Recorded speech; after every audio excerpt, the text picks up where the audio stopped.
සුබ දවසක් සියලු දෙනාට. ඔගොල්ලෝ කල්පනා කරනවා ඇති මේ අලුත් අවුරුද්ද ලඟ වෙනවා කිසිම හෙලෙක් තාම වීඩියෝ එකක් දාන්නේ නැහැ. යාළුවනේ ඒක තමයි අපේ එෆෙක්ට් එක.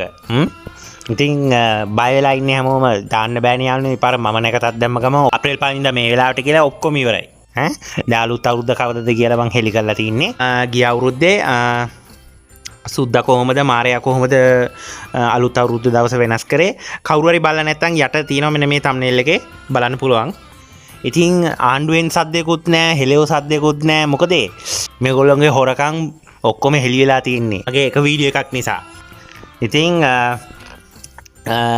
ඊයේ පෙරේදයි ඊට කලින් දවසේයි ඉතින් මැසේජ් එනවා ඊට පස්සේ ඊයේ සංජීවිනී නාමසිංහ අක්කගෙනුත් කීප දෙනෙක් බල කරලා තිබ්බා මගෙන් අහන්න කියලා නැකතක් අවුරුද්ද සමරන්න මේ නැකතක් හැදුවා මේක විශ්වාස කරන කට්ටිය අප්‍රේල් 1 වෙනිදා තමයි අලුත් අවුරුද්ද ලබන්නේ මේ ලෝකේ ආරම්භයේ සිටම. ඉතින් අප්‍රේල් 1 වෙනිදා උදේ 6:09ට තමයි අලුත් අවුරුද්ද ලබන්නේ. ඉතින් ලිප පත්තු කරන වෙලාව තමයි 7:10ට උදේ. හරිද? එතකොට ගනුදෙනු කිරීම උදේ 7:41ට. එතකොට වැඩ ඇල්ලීම උදේ 8:10ට. මේ ඔක්කොම නැගෙනහිර දිශාව බලලා තමයි කරන්න ඕන. ලිප මොලවන්න පාවිච්චි කරන්න එලකිරි නැත්තම් ෆ්‍රෙෂ් මිල්ක් ඔය දෙකෙන් එකක් පාවිච්චි කරන්න. එතකොට තමයි වඩාත් සුබ වෙන්නේ. ඉතින් මේක අනුගමනය කරන කට්ටියට ඉතින් සුබ දෙයක් වේවි අනිවාර්යෙන්ම. ඉතින් ජොබ් කරන කට්ටියන්ටත් අපහසුයි. ඉතින් මේක අලුත්ම හෙලේ සාසනය වෙනුවෙන් මැරෙන්න උනත් ලෑස්ති වුණ කට්ටිය තමයි මේවා අනුගමනය කරන්න පුළුවන්. ඉතින් අපි මුලින් හෙලි කරා ගිය අවුරුද්දේ මේ මාසෙදී. ඉතින් මම නිතරම යන channel එකට මම කතා කරාම මේ ඒගොල්ලෝ මාත් එක්ක කතා කරාම මම කිව්වම මේ කිව්වා අනේ අපි අවුරුදු එකක් දාලා ඉවරයි ඒකින්ද වීඩියෝ එකක් කරන්න විදිහක් නැහැ කියලා. මේ කියන්නේ අප්‍රේල් 13 14 නැකත් හදලා YouTube එකේ දාලත් ඉවරයි මං නිතරම යන channel එක.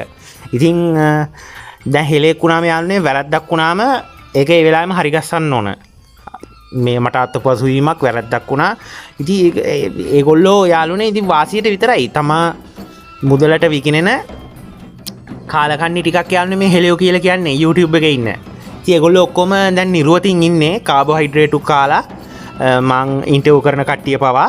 ඉතින් ඒගොල්ලෝ ඔක්කොම ඇඳුම් නැතුව ඉන්නේ දැන්.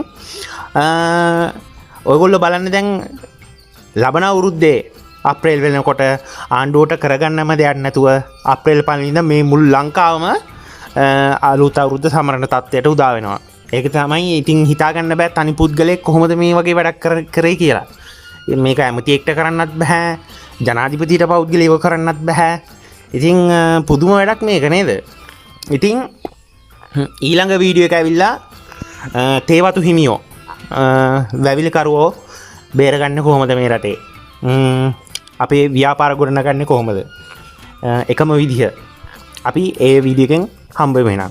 එහෙනම් හැමෝටම ප්‍රාර්ථනා කරනවා වෛරස් වලින් බැක්ටීරියා වලින් ආරක්ෂා වෙලා ලෙඩ රෝග වලින් ආරක්ෂා වෙලා වහ කෑම නොකන බුදුදහම පිළිපදින බුදුන්ට කෙරෙහි ශ්‍රද්ධාව තව තවත් වැඩි වෙලා බුදුන් වදින සමාජයක් බිහි වේවා කියලා ප්‍රාර්ථනා කරනවා. එහෙනම් සුබ දවසක්.